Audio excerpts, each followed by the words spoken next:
Oh my gosh, guys, it's so great.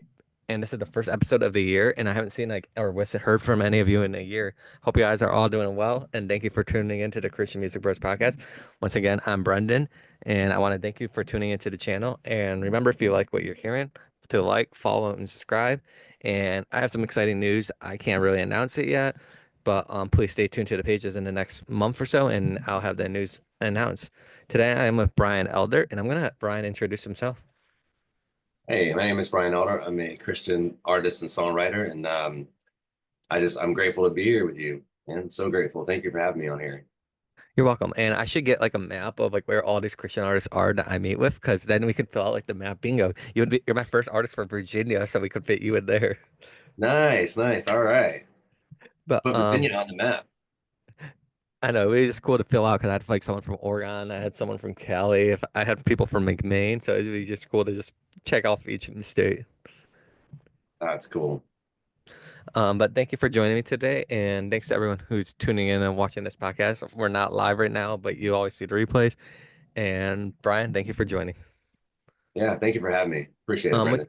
Let's just get nice started nice and easy. Can you tell us a little bit about your music background, how you got started in music? Yeah, so I started playing music when I was really young, and it's something that I wanted to do for a long time. It's all I wanted to do. I love music so much, and at one point, I played throughout high school, and when I got out of high school, I played music, and I played in different bands and stuff, and we shared the stage with some of just different artists like Papa Roach and in the secular world, Papa Roach, Brett Michaels, and stuff like Uh-huh. that. And then just after some point, I think it was probably in my early 30s, I just got burnt out and didn't want to do it anymore. And I don't know, I had no desire to play. And so I stopped playing music and I went into the film business. And then I did that for about 10 years. And from there, about 2019, 2020, I got hit with depression, anxiety, started battling that. And I felt God lead me through back to music and stuff. And I was asking for purpose and just to give me something to do. And so since then, I've been playing Christian music and writing Christian music and uh, just been playing different places, sharing my testimony, what God's done in my life. And I love music more now than I ever did then. And so it's just been a great change for me and I absolutely love it. And so that's my whole history from it. That's very cool. And it's cool you brought up Papa Roach. I'm not like promoting Papa Roach on this podcast page because it's a Christians podcast page. But they're one of the rock bands I want to see live actually. So it's pretty cool you want to see it. I'm a big rock music fan. I'm like a big Christian music fan, and I like rock music. So like at one point I thought about branching off and doing a rock music podcast as well. But that's just a sidebar. Yeah, well they were cool. I mean, I got to. I mean, obviously we opened up for them, so I got to meet them and stuff. And I remember Hmm. like before the event, before the venue opened up and doors, before the doors opened or whatever, Jacoby, which is the singer, him and I were at the merch booth because they had a place for both of our merch booths, and Hmm. we were walking back to the room. He was like, "Man, give me one of your shirts. I'll give you one of mine." So like I gave one of our band shirts at the time, and he gave me a Papa Roach show, and I kept it for a long time, even when I couldn't fit into it anymore. I kept it, and finally I was like, I gotta get rid of this thing. But yeah, Yeah. he was really nice. He was a really nice guy. And I like a lot of their songs too, especially like Leave the Light On. Like I like a lot of those mental health awareness songs. So that's like one of the main reasons why I talk about them on this podcast is because it's a nice uplifting song. A lot of people are covering now. They just had to cover with Carrie Underwood and everything too. Yeah, I saw that. That's really cool. Flashing forward, you said you did a little bit of the film business. Can you tell us like what did you do in the film business? Were you an actor? Were you a director, producer? Did you write movies or short films? Like what did you do? When I was in high school, I was actually taking film classes, and that's what I wanted to go to school for, but I didn't ended up going into school in the long run. Yeah, yeah. So I actually did a little bit of all of it. I started off with acting. I started doing like background stuff where I was just, I mean, you might see my face, you might not see my Hmm. face or whatever. And so I was doing background stuff at first. And I did this one film. It was in 2011, I think it was, or something like that. I did this one film called Lincoln that Spielberg did. And I was a background in that in a couple of different places and stuff. And from that film, it was like I fell in love with acting because like putting on like the Confederate soldier costumes and then Hmm. I was also a Union soldier somewhere and just like all the different stuff. But putting on like all the costumes and everything was just something I really enjoyed doing. We got to fight with muskets and go through like fight training and all that sort of stuff. And so I started doing that from there. And then I went from doing that to doing actually speaking roles and just learning more about it. And then from there, I was like, I got the idea of, you know what, let me write my own stuff so I can so I can act in my own things too and start creating things. And so I got a team together and we started writing short films and just working on whatever we could that we filmed. And we started putting those out. And then we did a TV series and it just spiraled from that. So I started writing stuff. I started acting. I was acting, I was writing, and I was directing. And I even started editing things because they were like, you need to edit our films. And so I went to school for music production. And that's one of the things that we had learned was how to edit videos. And I don't Hmm. know why they taught us that, but I'm thankful. And so I was able to do different, I was able to use Final Cut and like learn how to edit and stuff from that. And so I kind of did a little bit of everything, but those were my main things was acting, writing, and directing. That's really cool. I actually use Final Cut. That's why I use it edit this podcast some time to time, but that's really cool. Flash forward to now, like in the last year, I was going to say this year, but that would be lying because we're just now turned 2025 and the new year just approached really quickly. You released a new album called Passenger Side. Can you tell us a little bit about that project and everything? Yeah, so I released that 2024 of in December. And well, actually, I'm sorry. Actually, I released that it went to streaming, I think, in 20 the end of 2024, but they did a CD release in January of 2025 or 20. Oh my gosh. I mean, 2023 is when I released it of December. That's right, because it's been a year.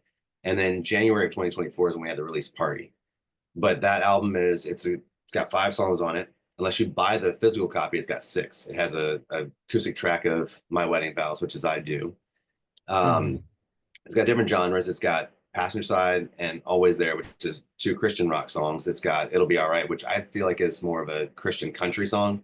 It's got I Do, which is My Wedding Vows, and Believe, which is more like um, I'd say more of a worship tune, sort of, but I wouldn't say Hmm.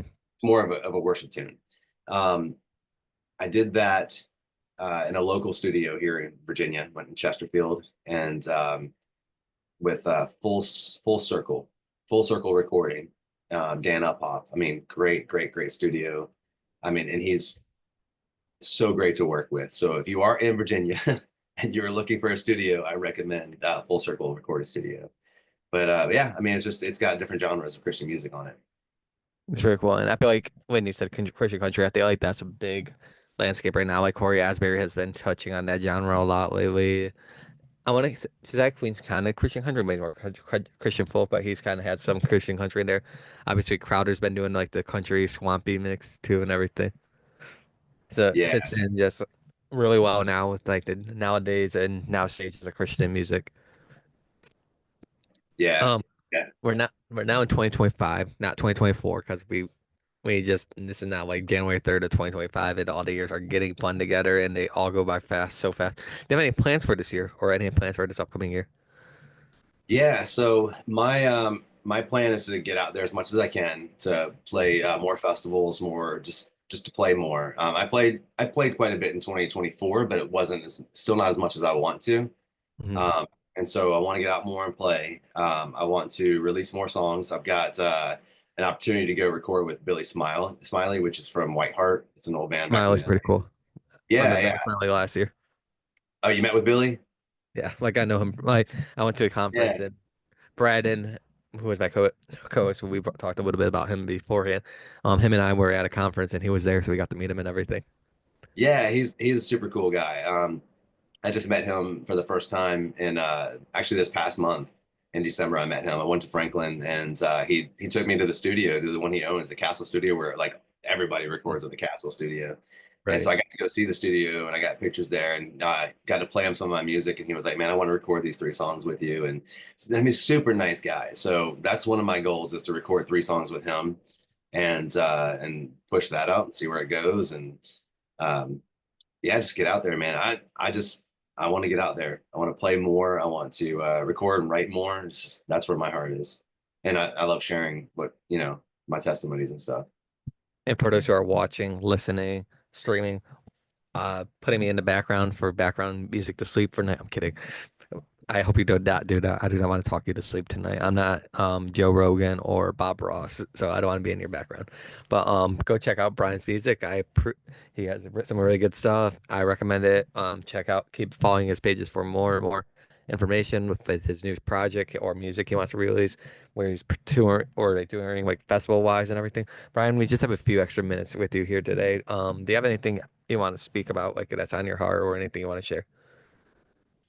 Yeah, I always like to talk about just life in general because of how hard it is, but we have, a savior who cares about us, who can understand and empathize with what we're going through. And I know for me, it was one of those things when I was battling depression, anxiety really bad.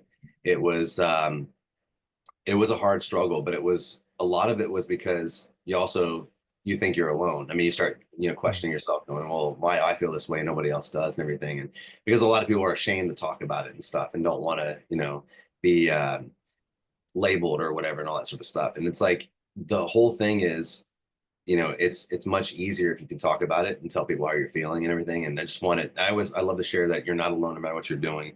You're facing addiction, depression, anxiety, loneliness, whatever it is you're facing, loss.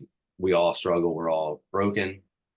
We all need Jesus. And it just, you know, it's Mhm. easy to just to talk to somebody. You'll find out that more people are struggling than you think they are and stuff. So that's my biggest thing I love to tell people. Just you're not alone with whatever it is you're going through. So I don't know. That was the hardest thing for me, thinking I was alone. So Yeah, I like that. And that's what I try to tell people too. That's like I'm a big mental health advocate, I should say. So I like those advice. Everyone, I would recommend listening to Brian's words. If you're struggling, reach out, get some help. I'm always here for you. You can always send me a message on the podcast page. You guys know my page by now. Brian, I want to just say thank you for joining me today and thank you for your time. And everyone who's watching, I appreciate you and we'll see you next time. thank you.